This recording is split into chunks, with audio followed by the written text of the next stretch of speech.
Welcome everyone, I'm the Clone, and in this video we made it to Master, finally. I have picked up my best clips and I will show you how I like to carry, explain my plays, and I will show you how you can solo the Baron with Shaco using a simple trick. I hope you guys enjoyed this kind of videos. If you do, don't forget to drop a like, and please let me know in the comments down below what you think about AD Shaco's strength. Especially since now Riot has decided to buff him. Anyways, with Shaco in the early game I always like to be very aggressive. If I can, I will contest the skill grab. The most important thing with Shaco is to hit the backstab, which is sometimes very hard, especially if enemies click very often and rotate around in place. Also, what I'm doing here, which is very important, is I'm protecting and zoning myself from the enemy with a box.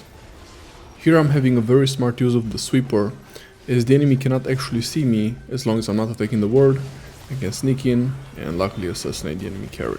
It is always very nice with Shaco, as you can follow on aggressive plays with your clone, because the clone will really confuse enemies.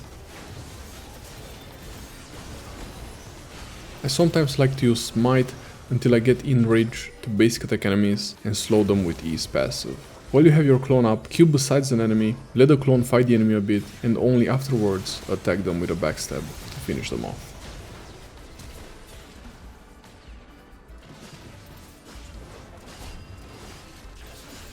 Warding a bash, placing a box down, and then waiting for an enemy to come, it's really classic. Here I know I have my clone up and I'm trying to force the fight. Unfortunately, the Ashcan focuses me over the clone and I die.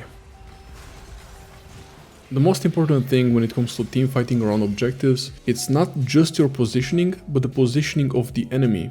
As long as you can isolate an enemy, or if an enemy isolates themselves, abuse that opportunity to take them out, especially if they're a squishy support or a squishy enemy AD carry. Even if you only take the squishy support out of their fight, it is a huge advantage for your team. Now again, as you can see, positioning and flanking the enemies in such way that they do not expect me to jump on them. Your clone is a very powerful tool, and it's actually the only way we can fight enemies in a 1v1. Now luckily I did have the Soraka, which basically won us that fight and gain us a huge advantage. That also allowed us to later on take the Baron, and I mean that basically should have been the game. When dealing with tanky enemies, it is always best to first base crack them and keep your Q for their escape abilities to be able to catch them. Taking out the enemy jungler before an objective, it is obviously a huge advantage, as you basically have a guaranteed prior. Now here I got a little greedy. I am able to one-shot Emilio, and I do have a box set up to get away. The only problem is, as long as I don't have the clone up, it is very risky. Now here, I really cheeky cheat Ashcan's ult, but unfortunately Gragas still gets me. The most important thing that you can do with Shaco is split push, especially if none of your teammates are side laning in the late game to create pressure. Because if no one pressures the side lanes, you have a high chance of losing the game through a bad and unlucky teamfight. When you side lane, as long as you can 1v1 the enemy that comes to defend the side lane, you gain insane prio. Here I was able to pretty much destroy the Gragas, and most importantly, Ashcan makes a huge mistake. And because I was able to take down two of the enemy carries out, especially Ashcan because he was literally their #1 carry, and because I earlier pushed the top lane and took out the inhib, I'm now able to take the bot lane inhib, and I've basically completely opened up their base. As you can see, the enemies are trying to fall back and defend their base. Unfortunately, I'm not able to take Jinx out as well, as that would have been basically game over. Regardless, Soraka saves me, and we're having quite an intense teamfight here. I'm focusing the inhib so we can get 3 inhibs down to get the double big minion spawn. Udyr is basically broken and unkillable as always, but at this point the minion pressure is so insane that the game is gonna end on its own. I'm unable to secure the Ashcan, and unfortunately Jinx just destroys me from under the tower. This is Shaco's biggest weakness. The second you end up being inside their base, basically impossible for you to jump on them without them gaining vision on you through the towers and kiting you. A neat trick, I like to use my box to gain vision. This tells me that Mastery was doing the void grabs. Because my mid laner has prio, I'm taking position advantage inside the bash, I see the Mastery, and he's basically dead at this point. Here I'm helping my Lulu. I'm using the classic clone trick bug where I gain perma-hail of blades and that allows me to be able to fight the enemies and kill both of them. Shaco is at its strongest at level 3 and then you gain a second power spike at level 6. If you invade the enemy jungler at level 6, you are almost guaranteed to win the 1v1 against them because of your clone. Again, I'm keeping my Q until the end, let my clone fight Gwen a bit, and that enables me to get a kill. I bait the Renekton with my clone. I get lucky because his AoE kills my clone, as the clone always takes more damage than me, and that's the kill.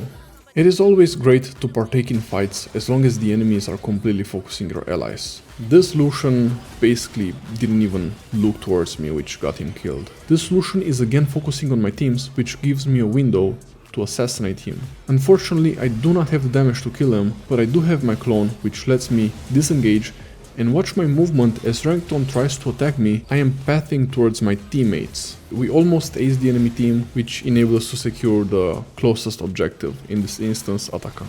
Similar example here, with Shaco, when your Q is fully maxed and you have high movement speed, you can Q from very far away. I'm predicting where Twitch is gonna try and position. I see him enter Q, and unfortunately I do not get one-shot him as he flashes. I dodge the Janna ult with my clone, but because the enemies were out of position, we were able to chase them and we would have killed both the Janna and Twitch if they didn't flash.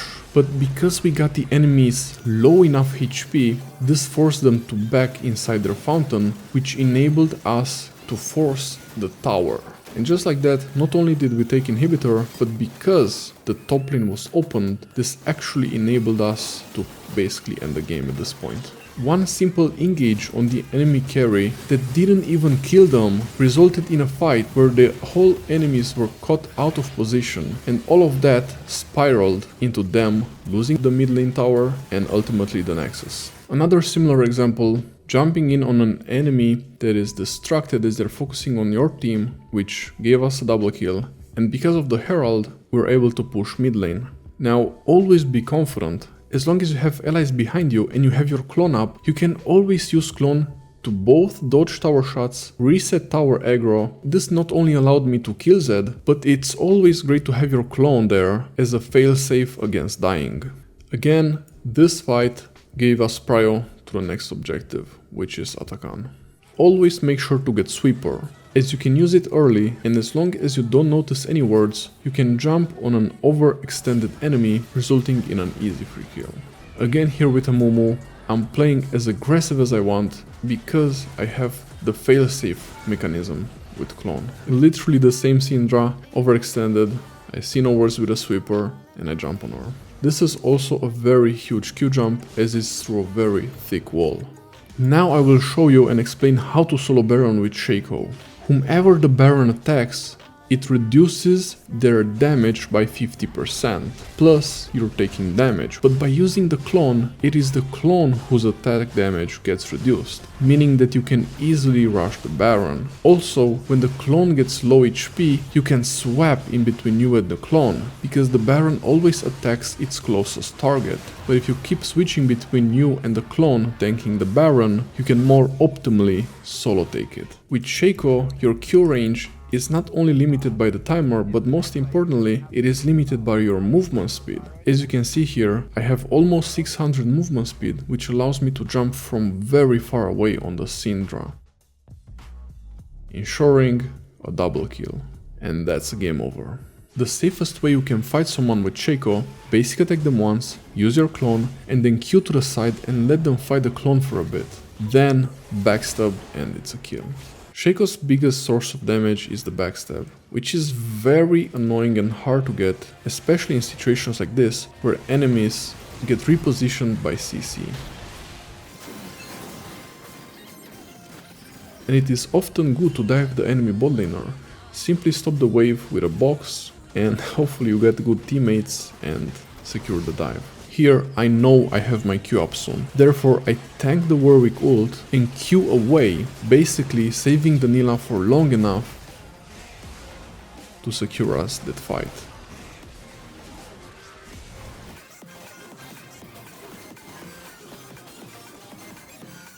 Here I'm using the wall to extend my Q length and reach the Twitch easier. This is a very neat trick. I'm seeing the Lulu, I know she will want to go back in lane as the minions are almost under her tower. Therefore I know her path. And the most important thing that I can do here is zone that retreating path for her. I place a box down, reset my clone from range, and then use it to get a fear on her. Unfortunately, the box was not that great placed and she does flash, but we still get her. Again, I zone the Akali with the box. She gets feared, and that's double kill for Nila.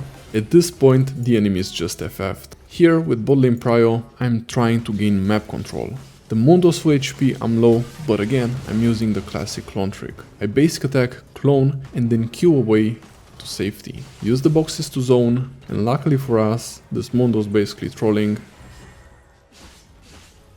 And we basically won the game at this point. The number one best lane that you can pressure is bot, because winning bot lane, since there are two enemies on it, gives you the biggest advantage. Unfortunately, I do die to the Aurelion Soul, but as you can see, because their whole team except for Jace had to combat and defend and fight around us, because we won that fight, that basically ensured us the victory.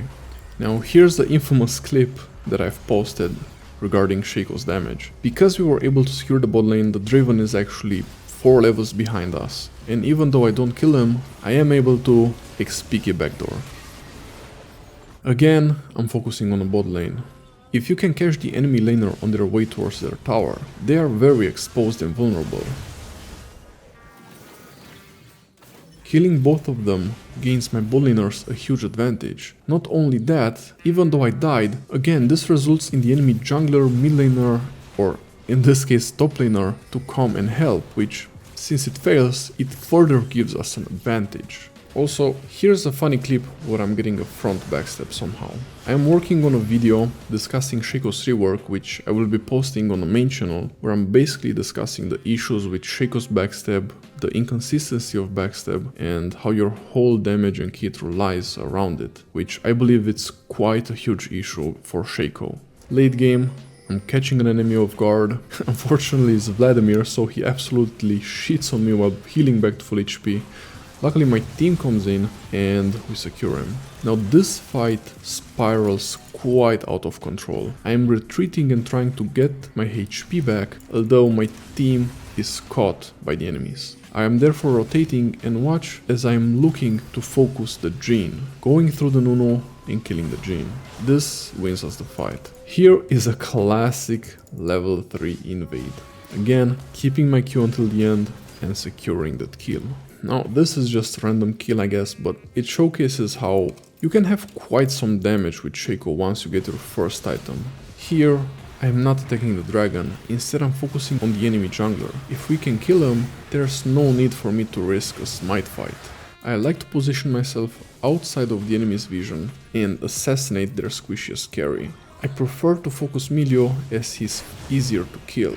And now because my team zones Tristana, I easily get away. The second an enemy zones themselves away from their team, that is your biggest chance of killing them. I can use my clone to disengage and protect myself, and because my team comes in, we won that fight and secure the dragon. The most important thing that you can do when split pushing side lanes is place a few boxes in the jungle to ensure your safety net. As I'm getting 1v2, it is the boxes that I've placed that save my life, plus the clone to disengage. Because I was able to get away here, my team started Baron, and just like that, we won an objective. Once I have Baron, I'm going back to split pushing side lanes.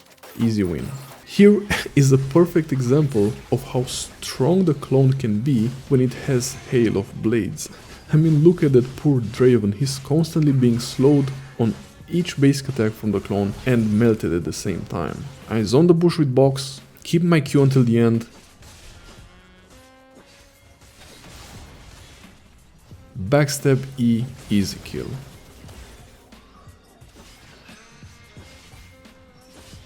And luckily because of Janna, we also secured the Mel.